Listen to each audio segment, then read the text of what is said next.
Hey Clashers, the Clan War League is around the corner, so let's take a look at some Town Hall 9 all the way up to Town Hall 17 bases, and I will share as well some tips and tricks for you to build your own and customize your own bases for every single of those Town Hall levels along the way. First off though, a huge shout out goes to RH Base Building for providing those bases. If you want to get your own custom made bases, make sure to check them out down below in the description with the link. But for now, let's get things started with Town Level 9 right here. We have a beautiful looking base built by Valley. I will share as well with you all of the recommended clan castle troops. The base links are going to be down below in the description as well. First off, really important Town Level 9 all the way up to Town Level 12 is outside giant and small bombs. You want to have them together because they will take down those witches.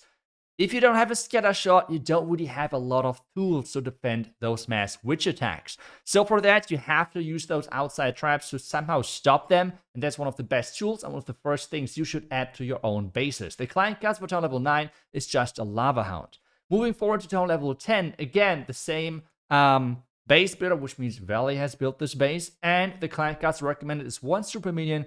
We have 2 headhunters and then 11 archers. On this base, you can see as well the outside traps on the bottom right or top right, for example, where you're trying to somehow take down those regular witches. As I said earlier, this is going to continue from Town Hall 9 to Town Hall 12, because after that, you're going to have scatter shots, so then things are going to shift. If you want to defend against the air attacks for the lower tower level, it is really important to spread out your damage and put storages in between. Remember, dragons and such are not always going to come from the outside, but they have to go through the base, which means even if you have a lot of hit points in the core, like Town Hall, for example, that is a key thing to defend those strategies. The same for Town Level 11, for example. This Town Level 11 base was built by VRB, and we have the same thing happening. You can see a lot of those storages more concentrated towards the inside of the base. The same with the Town Hall as well, which is on this town level just a storage, just a high hit point building. So you have them more centered around the core to make sure that troops which have gotten there are going to take a lot of damage then from the outside, and they're not getting out of it as quickly anymore. The client guys recommend here again is 1 super minion, 2 headhunters, and then 11 archers to really make the job. But the core thing on those lower town level, really make sure that the damage is spread out and have this storage hit points in general in the core to make sure that they are tanking for the outside defenses. For Town Level 12 now, we have the last town level where we see those outside traps really popular. But now this is the first town level where the town hall explodes. Make sure that there is, well, just a nice explosion going on then. Have the town hall most likely in the core, which is typically a really good spot for that. Do not have the eagle close to the core either, because you do not want to have the approach of, put the eagle into the core so they're staying alive a lot longer. No, you want to give the attacker an approach. You want to give the attacker a direction, because everyone from the bottom side is going to suffer from the eagle for a long time. Base builder over here was VRB again, and the client cast recommended is 1 super minion, 2 headhunters, and 16 archers, or 3 headhunters with the 10 archers then.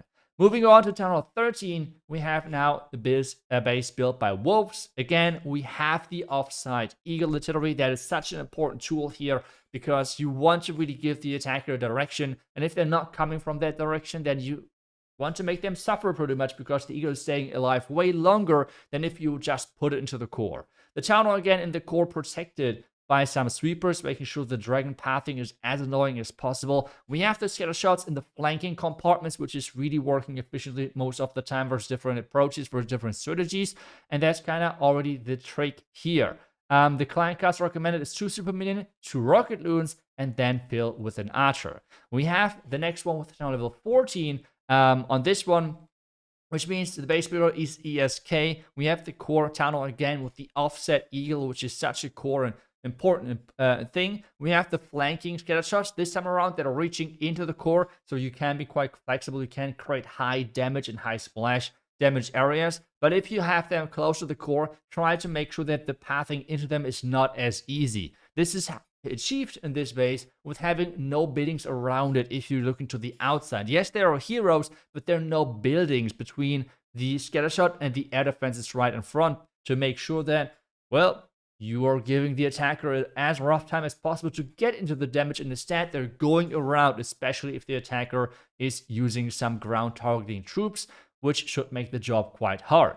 The next base, Town Hall 15 now is built by ESK again. We have again a similar setup, but this time around with these spell towers. We have the high damage area with the rage tower, and then making sure that you can even slow down the troops with the poison tower. This is a popular setup. You can combine the rage tower really nicely with other spell towers. One of them being then just the invis or the poison tower. Both work typically really nice, and on this one, the poison tower was the choice. As well, again, the eagle offset completes to the other side, and for this town level, we're starting slowly to try and trap for royal gem charges, like at the top side, but it's not the most important thing for town of 15 just yet, but you can as well just create high damage areas with giant bombs and traps in general.